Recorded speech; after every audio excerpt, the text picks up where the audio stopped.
Oh yeah, now my people, welcome back to another episode of Round on the Ground with my boy Kanebi, aka Mr. Go Ball. And I'm with my host here, Nigerian Englishman, aka my people. You already know. And football, it's been here, but it's not really been here. Now, international football, guys, I know it's not as passionate as club football, but there's plenty of headlines and stories that we're going to get into. First of all, the Nations League. England. All you Harry Maguire lovers, the guy is back with full effect. You thought that he would stop his run of consistently losing every game he started in this season. Fear not. Harry Maguire to the rescue, guys. 4 starts, 4 losses. England, 5 Nations League games, 0 wins. What's going on? Relegation with the World Cup coming up. This is crazy. The hype has caught up to them finally. They keep hyping when they're not really that good enough. And that is the facts, and that is the simple truth. The man from the lab, Erling Haaland, cannot just stop scoring goals. I mean, 21 goals in 22 matches. He's not human. He's not human. He's a machine. Is there any record that's in world football that this guy's not going to go on to beat? Because it seems as if he stays fit and at a big team, he's going to break every record. A guy that has just shocked the world. Premier League and an international stage. Damn. He's come up and down. It's Dalot, Portuguese right back. Look, we've always known about him attacking-wise. He can do a few things, but defensively he's looked stronger this season. But Portugal, 4-0 victory on the weekend. They beat Czech Republic, and Dalot scored a brace. I'm not really going to read into that because it's Czech Republic. Okay. When he doesn't in the Premier League, holla at me. True. Real talk. Denmark, oh my God. Denmark caused an upset last night. Denmark beat the French, the favorites for the World Cup. They beat them in 2 goals in 5 minutes. Oh my God, it was a spectacular game. Are the French going to win the World Cup? But those were the competitive games, guys, that we were breaking down. Then we had some international friendlies. First of all, we had... Inform Messi. Messi, of course, scoring a brace for Argentina, scoring a beautiful, delightful chip from outside the box. And Messi, he's creating for PSG. He's scoring for Argentina. He's ready for the World Cup. Messi doing GOAT things. As he said last week, he's come back again. Another player that look, I didn't want to talk about it, but since we're talking about GOATs, Cristiano Ronaldo in that Portugal game, he was not getting any shots off. The only shots he was taking were the ones to the face. If you saw the one he took to the nose, blood dripping everywhere. It looked like a boxing match, people. Oh my gosh, it's not looking like his year right now. Or Messi might come and have the best year of his career by capping it off with a World Cup. Who knows? We'll see. We had our guys from West Africa play this weekend.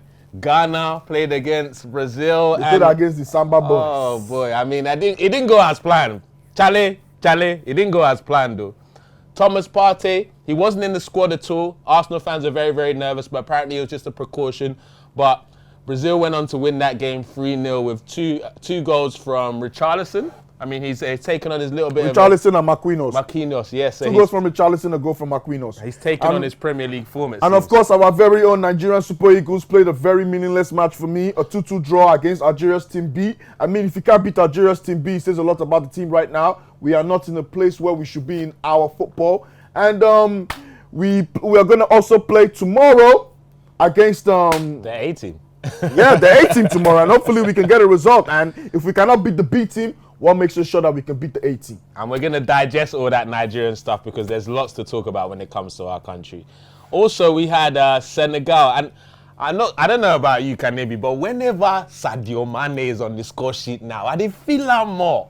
Because he's left Liverpool, bruv. I'm enjoying it. Liverpool fans cry your eyes out. He just did pop for Bayern, pop for Senegal. Do not disrespect the African nations champion. You've learned your lesson, though. Learn your lesson. Sadio Mane firing all cylinders right now. If only Bayern Munich could get 3 points off those.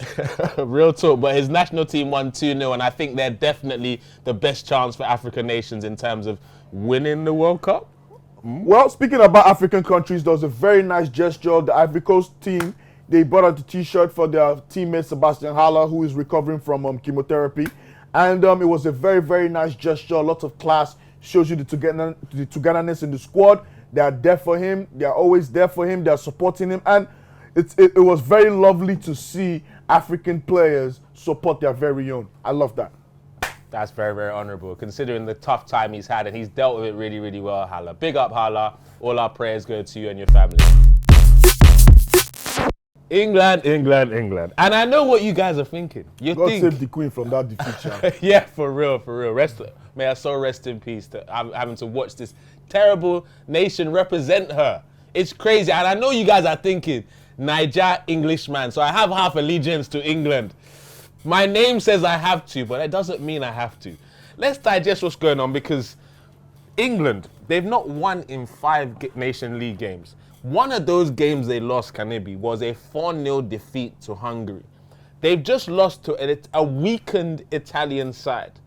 What's gone wrong with England since the Euros? Weak Italian side. Weakened, but at the end of the day, Italy are European champions. You have to give them their respect. For sure. Number 1. Number 2, I saw this coming. I'm not surprised. This is how we have been watching England for years.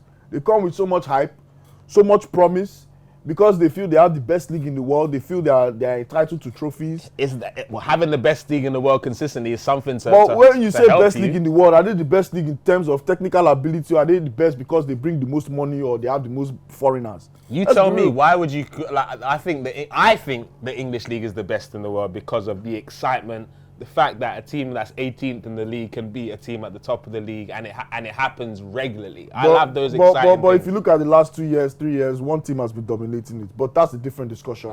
But anyways, England for me right now, yes, their manager, he is old school. He plays route 1, he plays too defensive, he's too rigid, his system is not fluid. You have a team blessed with Phil Foden, Jadon Sancho, Bukayo Saka is playing left back. There's a problem there. So wait, are you saying, is it personnel or tactics? I think it's down to the manager. The manager is not getting the best out of this group of players in terms of fitting the right pieces in the right positions. It's a chess game. You have to fit your right pieces in the right places. You cannot have a player like Bukayo Saka, who has a very high GA rating in the Premier League, play left back. You cannot be risking the likes of, okay, yes, you have Harry Kane. Why are you not playing Trent Alexander-Arnold? The most creative player in the Premier League in the last 2 years. You're not playing him. But a lot of people say with the Trent thing, it's a system thing when it comes to Trent. Is the system working? But the thing is, do we have a good enough centre-back to deal with Trent's deficiencies as a defender? Brother, another issue again, talking about centre-back. Ben White has been on form for Arsenal. Right now, they're on top of the table. Why is Maguire in that team? This is the issues we're talking about. It is all about man management and team management. Okay. Gareth Southgate is making the poor decisions. So you said something earlier in the discussion that you said you saw this one coming. I'm going to play devil's advocate because I agree with what you're saying. Play devil's advocate for a second. Look, England in the World Cup, they got to the semi-finals. Nobody expected them to get there. By luck. But nobody expected them. They got their shot. The Euros, there were a little bit more pressure on them, but with that pressure and I guess favorable stadium settings and in favorable that tournament, draws. Playing the likes of Ukraine and Denmark doesn't show. They still beat Germany, bro. They still beat a German team that is in transition. Convincingly beat Germany as well, may I say. Let them go and play Germany now. And they just lost in the final. So how after those records in the last 2 competitions, how can you say you saw this coming from where? Because you cannot be more than what you are. We have been in the football world I've been watching football for so long. The first major trophy England has won is from the female football side. It tells you a lot. It tells you a lot in '66. It tells you a lot. It tells you a lot about where their football is. They need to face reality. They're not as good as they think they are. They need to go back to the basics, work on their academies, work on their coaching staff. Their coaches are too mundane. Bro, I hear you, and I believe the issue with the England team. How can you have look at the Euros? He had Phil Foden. He could not use the boy. So that's my issue with Southgate, because how are you having players that you know you're supposed to build the team around? For example, like Phil Foden, the most technically gifted English player in the squad right now. We should build the team around him. He should play in the middle of the park. Meanwhile, he's playing in right wing, left wing. And that is the issue you have right there. There are too many favorites. What is Maguire doing in that team? Why is Kevin Trippier ahead of Trent Alexander-Arnold? Why is Conor Cody in the squad? How is Conor Cody in that team? These are the questions we need to ask. Why is Maddison not in that team? These are the questions we need to ask. Yes, Jadon Sancho, he has played well. He's trying for Manchester United. He's actually the most informed player for Manchester United. Call him up. Call him up. Why is he not in that team? And I won't lie, I've been one of Sancho's biggest critics since he arrived at Manchester, but he is in form, and if international football is about informed players, you call him up. This is how this is going to play out. England, highest quarterfinals. Highest. If God favors them, highest. Look, I hear you. Even America can beat them. Soccer versus football? Chill now, chill. What I would say about England, look, as much as they've been on a bad run, they still have quality players, and even though they should probably, because they can't win with Southgate, they should probably go with someone else. You can have all the quality and still fail. Look at Brazil in Germany. I hear you, but Brazil took Ronaldinho, Kaká, Adriano, Ronaldo, Roberto Carlos, Cafu, Emerson, Gilberto Silva. They still lost. But they also won with that group of people as well. No, not with that core group. This is what I'm saying about, in terms of the England matter, to close the England matter, I believe talent-wise, they have what it takes to win. Yeah, this is their best ever crop. For sure, but I just don't think the management is the right for the job. But he deserves a chance to take them through the World Cup. His management skills are poor. They should have hired Arsene Wenger. Where do I start?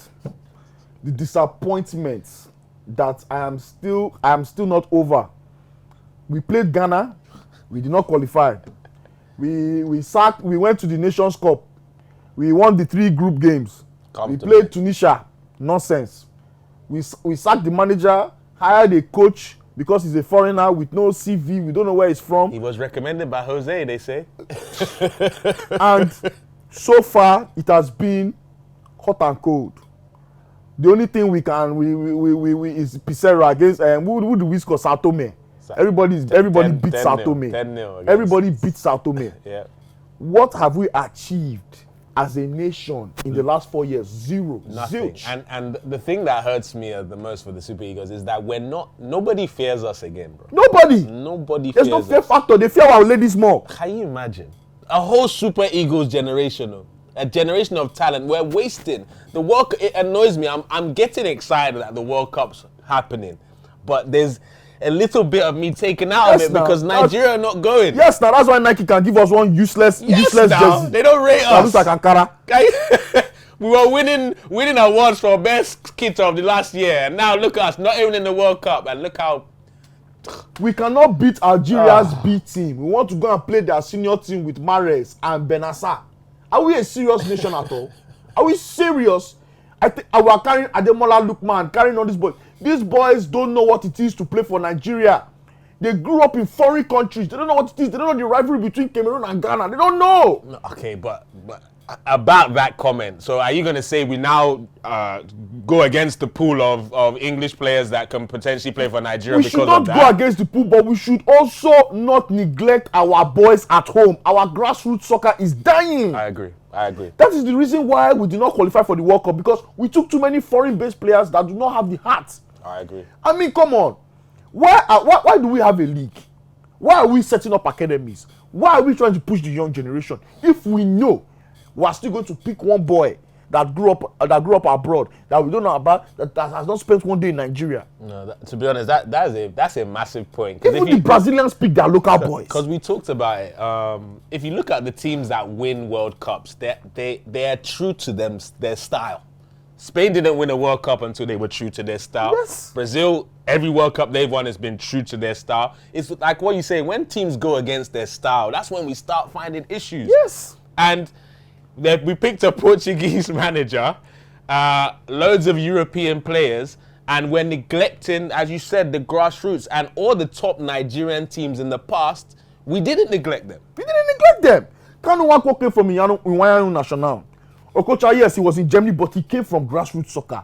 Gabalawa, Pius Ikedia, Olise, Adepoju, Egwavon, all these guys came from grassroots soccer.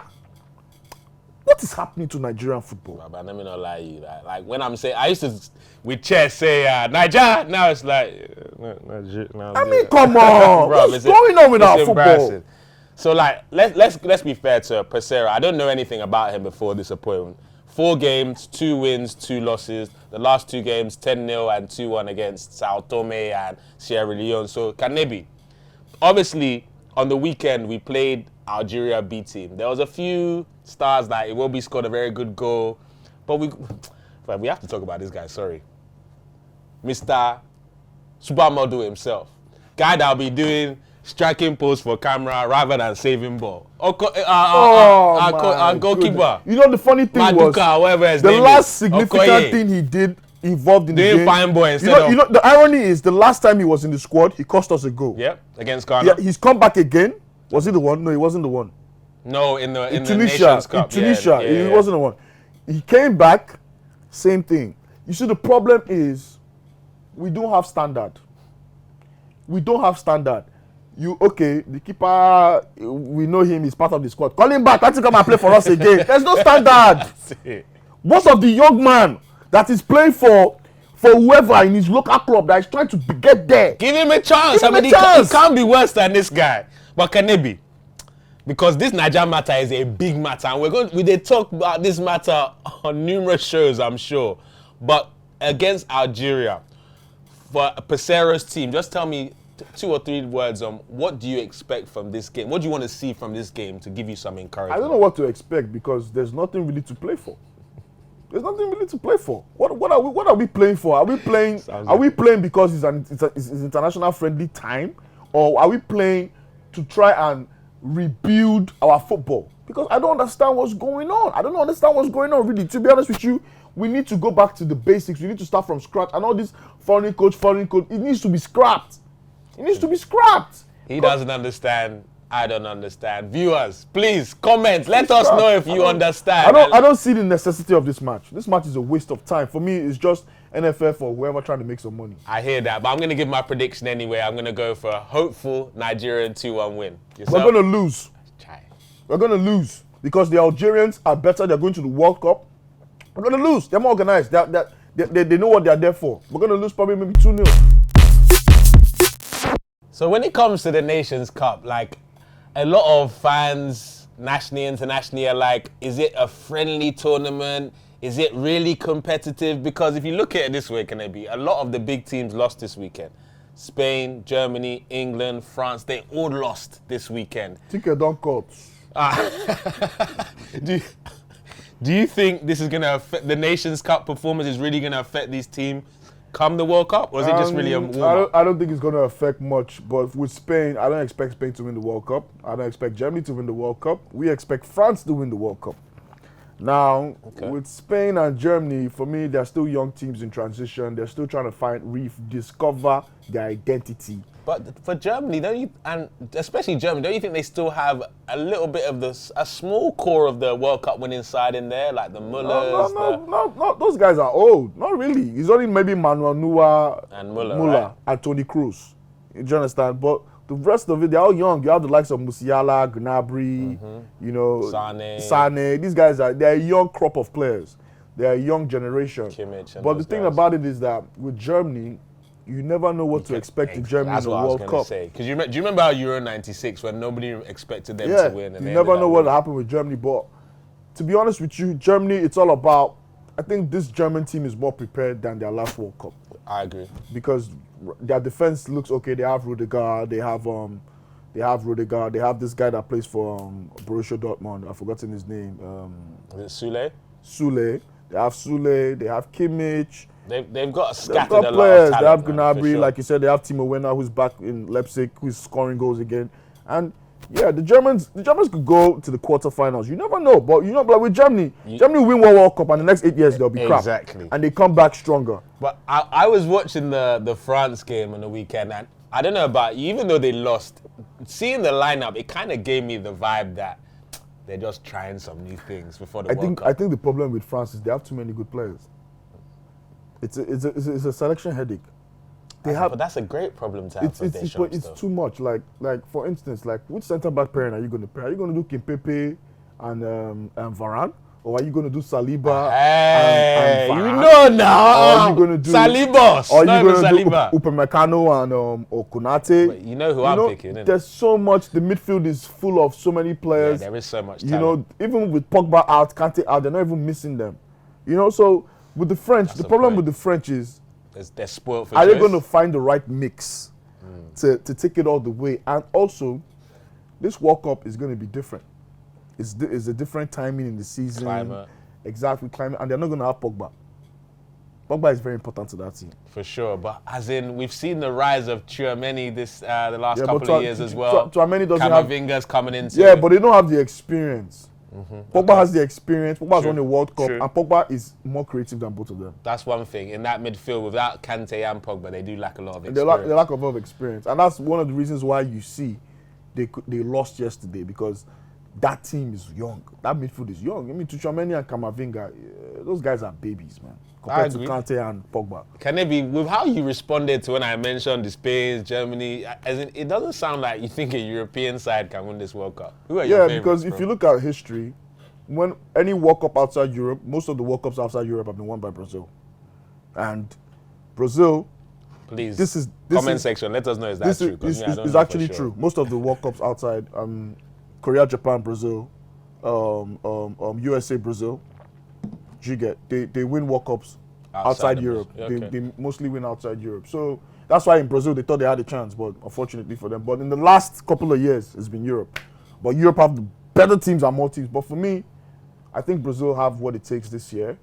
But my only problem with Brazil is the fullbacks. The fullbacks, they don't really have the Roberto Carloses and the They're not Cafus. spoiled like they used to, Yeah, right? but centre backs, they are okay. They have two world-class goalkeepers. Up front, midfield, they are perfect. They have too much. But I don't see an Europe. The only European team I'm actually quite worried about could be France and maybe the Portuguese, because Ronaldo is in the end of his career. Anything can happen. And you know waiting I want, Sha.